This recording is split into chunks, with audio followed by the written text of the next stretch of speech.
We're jumping into some Cult of the Possessed tactica here for Mordheim. And at all the warbands that I play, and there's a lot of really amazing warbands, the Possessed and Dwarven Treasure Hunters, they're two of my favorite warbands for different reasons. And with the Possessed, the chance to embrace the dark gods, the chance for glory, the chance for that power manifested on the tabletop, fueled by Weirdstone, that's an allure that is very, very hard to resist. And tactically on the table, the reason why I enjoy playing the Possessed is first you have access to magic. It's one of the warbands that right out of the gate has access to some decent magic. So that frees up resources if you're going to get into hired swords or figure out later on in the campaign or as your warband evolves out, how are you going to get access to magic? Because you definitely want to bring that into the game. You get that with your Magister straight out. Now this is Games Workshop from the 90s. So not only do we have complete total randomness, the use of magic is a little bit dangerous, and it's very random in its nature. That's just something to contend with. We kind of embrace the random. We try and minimize it down. But tactically, it is very, very useful. So the warband starts that right from the beginning. And we're going to kind of look into some tactica considerations and a little bit of a checklist in building out your warband. Next, the Possessed itself. The chance to run a really brutal, jacked up model. A lot of points. Again, the mutations are going to be random, but they're going to start boosting up your stat line incredibly. And naturally, we want to pour a lot of experience and a lot of the upgrades into this single unit. The challenge here, though, is you are operating with a finite warband. You are dealing with potentially some other warbands that can throw down a lot more models.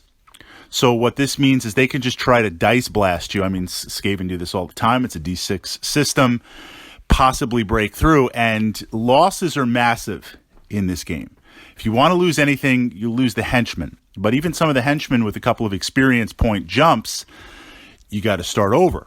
But you could do it. The rest of your warband, you could play conservative for a couple of missions, maybe get lucky on the after mission rolls, especially if you're possessed and you're going to visit the pit. But you lose your Possessed. You lose some of the higher echelon models. Those are losses you might not be able to recover from. So as your Possessed becomes more powerful, as you invoke the power of the dark gods and fuel that Warpstone, that Weirdstone, you have to balance it out and not run around and use it as a juggernaut to kill everything, because eventually it could be killed. I prefer to use the Possessed as kind of a blocking unit. We have some of the missions where you have to search buildings or you have to secure a hold after a number of turns. Taking your Possessed and getting some cover that blocks line of sight, not even hiding, just blocks line of sight, should be pretty easy to do on a standard table. That projects out a radius, especially if you've boosted up the speed and you've got those mutations. That boosts up the radius. Anything that comes into that radius, you could potentially kill.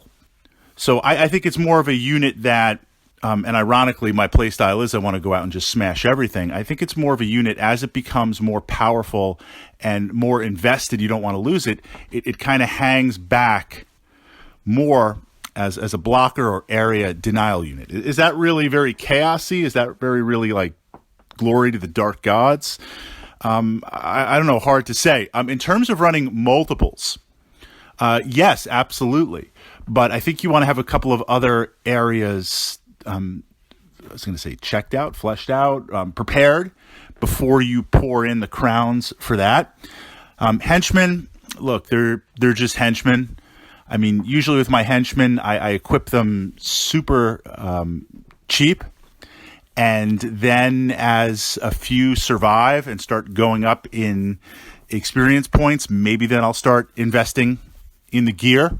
And not that I'm trying to get them killed, but I won't spend the crowns for that outright. Dark Souls. Yes, this This is kind of the midway point. Dark Soul, as it evolves out, this is kind of the model that this is where you want to go out and just hammer stuff. This is your attacking model. This works in conjunction with the Magister to blast spells and then follow up and actually do the damage. Tactically on the table, if we break it up, Magister's going to hang back, cast some spells, absolutely stay out of trouble. He's a support HQ support model. That's where we're going to go. Possessed in the beginning is going to go out and thump on things, because if you're playing in a campaign, you have an advantage of being slightly more powerful at the start in terms of stats and abilities and innate damage compared to some of the other models and units in the game. So we're going to utilize that. But as we get to a few adventures in, and as the campaign advances, and now other warbands are better equipped, have better weapons, possibly have expanded out their tree of the warband, then we're going to switch to area denial. The Dark Soul is going to be the one that goes up and just attacks, like we're thinking. And then your henchmen, they're there to secure mission objectives, grab the weird stone, run away, search, or pile on some bodies, pile on some extra dice. And of course, the usual tactics apply based on a charge. You block with a henchman. Like if I'm running my Dark Soul up, and positioning is important. I'm running my Dark Soul up. I'll run a henchman to block. So this way, if you get the charge off for the bonus, you'll run into the henchman, and then I counter with the Dark Soul. I mean, there's a lot of little tricks like that in the game tactically that we're going to utilize. So now we're a couple of adventures in. We've got some weird stone. You've got some gear, right? The spice is flowing. This is the point where, because you don't have to hire swords and mercenaries and things like that, pulling those in, certain warbands, if they don't have access to magic outright, and if they can align with it, so, like Sisters and Witch Hunters, not really, although you could get around that in certain ways, but that's where you pull in a necromancer, well, obviously not if you're sisters, but or you'll pull in some sort of spellcaster, because you do want that angle to open up. Again, Chaos gets that right from the beginning with the Magister.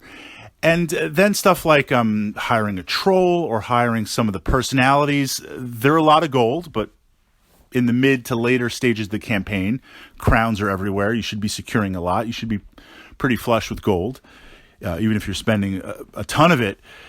At that point, that's when I want to go into the second Possessed. And with the exception of the Dwarven Treasure Hunters, I find that Chaos, you get a lot of gold really fast because you have the innate spellcaster, so you don't have to spend for that. Your jacked up unit, the Possessed, is not jacked up so much on gear, although you do have to spend the experience or buy the upgrades, depending on what version of Mordheim you're playing. But that gets it very powerful very fast. The Henchman, you're not going to throw anything on.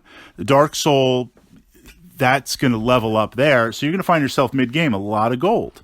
And because you're jacked up, I mean, you could hire a troll, you could hire some other mercenary units, but it's not necessary. It's not necessary. So at that point, you can dip in to a second Possessed. Building on one question in the comments, running two Possessed early on.